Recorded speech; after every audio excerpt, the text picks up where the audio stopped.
Before you start thinking about how much you suck at your sport or why am I being such a lazy piece of shit, you may want to watch this video and ask yourself the very important question of, am I overtraining? Hello friends of the internet. If you are new here, hi, hello, welcome. My name is Kathy. I'm a 25-year-old competitive figure skater and ex-competitive volleyball player living in New York City. If you're interested in more athlete life content and my sports ups and downs, you can also find me on Instagram as well for more content. Today, I want to talk about a topic that I feel like is not discussed enough in the athlete and sports world, and that is overtraining. I want to discuss what it is, what it actually feels like, my experience and run-ins with it this year, how I was overtraining, how I overcame it, and how you can avoid it. I'll give you the whole hard truth.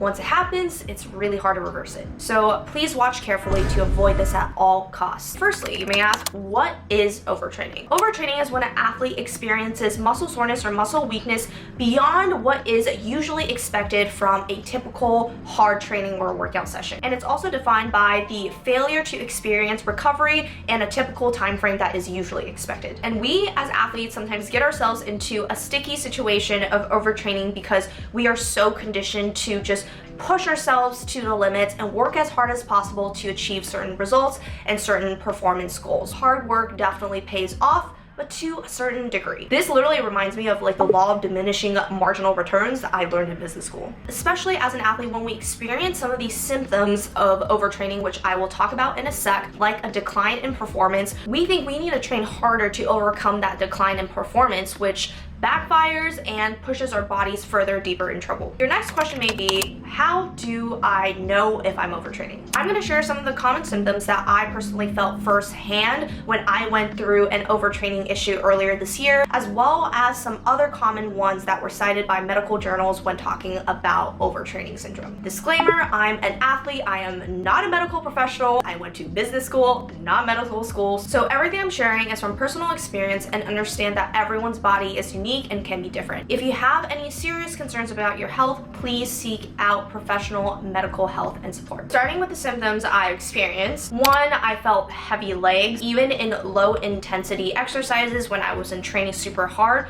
my legs just felt like it just felt so heavy that I couldn't move. Walking upstairs normally just felt such a drag. Second sign is prolonged fatigue and delay in recovery. I started realizing that my typical days of recovery, which is about 1 or 2 days a week, no longer cut it, and I still felt really bad after taking days off. Even when I was not exercising, I just felt a general sense of fatigue. Third thing is a big one, is performance decline. Contrary to popular belief, the harder you work does not necessarily gain you the best results. You have to understand a threshold and limit, and that limit or threshold is different for everyone. And I started realizing that I started popping jumps that I normally can typically do with ease, and that is when you start recognizing that you need to back off. And it's not because you suck. Things especially that you already know how to do and you can no longer perform them to your regular degree of rigor, that is a huge sign of overtraining. Fourth one is thoughts of skipping or shortening your training session. I typically never have this happen before.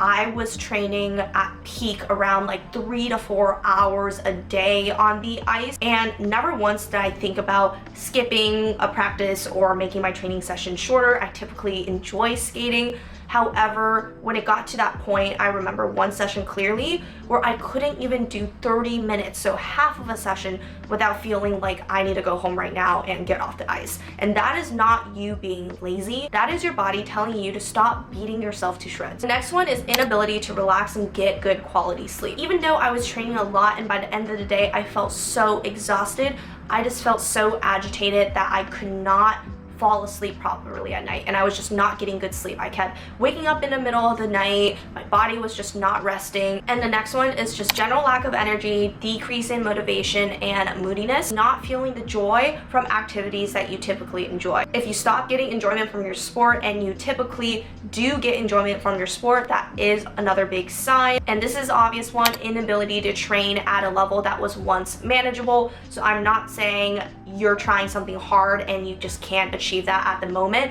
It's more about you previously were able to do this level of training, do this number of hours or intensity of training and be okay, but now you can no longer do it. And lastly was a huge one for me, and that was a weakened immune system. So if you find yourself uncharacteristically getting sick very, very often, that is another sign that you're overtraining and that your body was shutting down. If you follow my competition vlogs and my competition journey when I was in season earlier this year, you will know that I competed at my Lake Placid competition through a terrible, terrible cold and illness, and just 2 weeks before that illness, I had another cold. My immune system was so weak, I just kept getting sick over and over. And that time that I did get sick, I ended up being out for a whole month. So my body was 100% shutting down. Other symptoms also include increase in tension, increase in blood pressure, increased resting heart rate, and if you menstruate, irregular periods or missed periods entirely, weight loss, appetite loss, constipation, and diarrhea. Then your next question will be, what in the world did you do to cause this to happen to yourself? So certainly overtraining is caused by obviously overexerting yourself in your typical level of training in the sport or conditioning for the sport. But certain circumstances and certain external factors do make you a more susceptible candidate for overtraining, and I'll explain. So slight trigger warning, in this next section I will touch lightly upon food and diet. If that is something you're not comfortable with hearing at the moment, please go to this timestamp below where I talk about something else next. First biggest culprit to overtraining is if you're under eating. If you're under eating or going through some sort of new diet or dietary change, you're way more likely to be susceptible to overtraining. As an athlete, your diet and your nutrition goes hand in hand with your training. If you're not feeling your body with the level of nutrition needed to compensate for the level of activity you're exerting, you're way more likely to experience symptoms of overtraining. That was one of my biggest mistakes when it came to overtraining this year. I accidentally made too drastic of a shift in my diet all of a sudden while I actually increased the load that I was training, which was like a double-edged sword, and it was a terrible idea, and I do not wish that upon anyone. It was a stupid mistake and miscalculation that I made on my end. If you're planning on changing your diet for whatever reason, then maybe keep your training consistent at the time being, or in fact reduce it if you feel like that would help. I would just caution you, if you're planning on making any sort of dietary changes, just be very, very careful to make sure that you're still getting the amount of nutrients that you need to fuel the level of activity that you're doing. And the second one I actually touched upon a bit just now is a sudden increase in your training load. If you're planning on increasing your level of training, whether that is in length and duration or in the level of intensity in the exercises that you actually do, make sure that you gradually ramp up instead of all of a sudden go all in. I see this mistake hit a lot of people all the time, not just athletes, like normal people. New Year's Day, they're like, new year, new me. I have a resolution. I'm going to start hitting the gym. I'm going to do an ab workout. I'm going to do a leg workout. I'm going to run on a treadmill for an hour. I'm going to lose all this weight. And your body, if you don't do that originally on the regular, is going to freak the hell out. So don't do that to yourself. And for athletes, a lot of the time, it's that shift from off-season level of training to in-season level of training. That's where I personally screwed up, is I ramped up a little bit too fast from my off-season training, which is a lot less rigorous than in-season training where I was running programs constantly. And the third thing is training through sickness. If you are physically ill, try to take time off if you can, because pushing through will only make your immune system weaker and more susceptible to getting sick again. The first time I got sick, it was not as serious, but my body was already feeling weak, and still I pushed myself to train through it. 2 weeks after, I got sick again, and this time it was awful. I was out for an entire month. And the next thing, I feel like we don't realize it as much, but it's external mental health concerns. If there are other extraneous things in your life that you might be preoccupied with outside of your sport, so whether that's family troubles, relationship troubles, any other sort of stressors in your life, your performance is going to take a hit. Under these conditions, your body is already under so much stress that you may not sometimes realize, because mental stress takes as much of a hold on your body as physical stressors like exercise do on your body. We don't think about these mental stressors and mental things that we have to deal with as concerns or stressors on our body, so we just ignore it, thinking we can still train to the same level. However, we have to understand that that will oftentimes lead to overtraining. In times of high mental stress, sometimes you have to unfortunately decrease the level of physical training that you do so that you don't overexert your body. Some other stupid things I did was lack of sleep and detracting from my recovery plan. I couldn't get a lot of sleep for a lot of reasons. I was dealing with some personal stuff that made it really hard for me to, one, get to bed on time, and also when I got to bed I just couldn't fall asleep,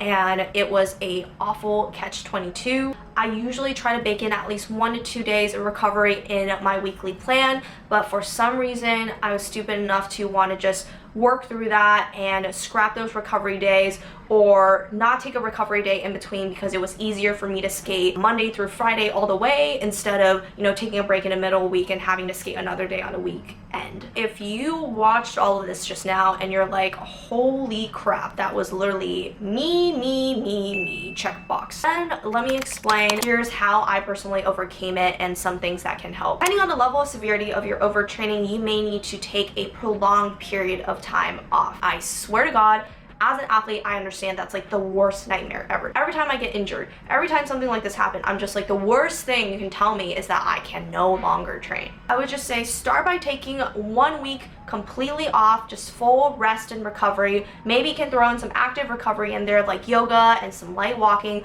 but nothing more than that. See how your body reacts and feels. Whenever you do decide that your body is ready to return to the sport, make sure you ramp up your training slowly. Don't just go all full blast, guns blazing, exactly what you were doing before, because that's going to throw you right back. Make sure when you go back to your sport, you start ramping up slowly by either decreasing the duration that you train each day or the level of intensity of the exercises that you do in your training. As you are recovering, I cannot stress this enough, make sure you still feel your body properly. That is another big mistake that we make, is that on recovery days or when I'm in a recovery period, I just think like, oh, since I'm not doing any physical activity, I don't need to eat as much, or I don't need to feel my body the same way. But no, your body still needs to function, and if anything, it needs the nutrients to heal you from overtraining. Make sure you even pay extra attention to your nutrition during this time period that you are healing from overtraining, so that the food that you eat can support your recovery faster. And lastly, as I said before, I am not a medical professional, so if you feel like you're really struggling with something,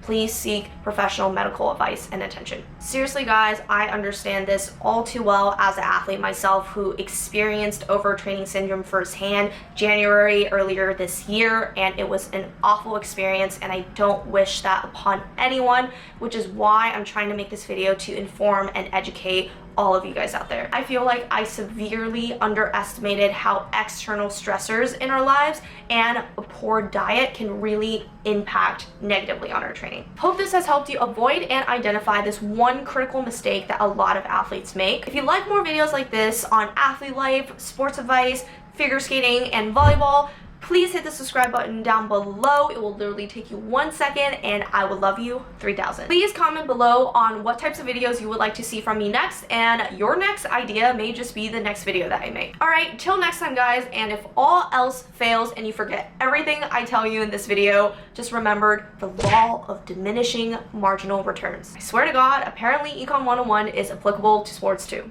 For your honey sickly sweet keeps me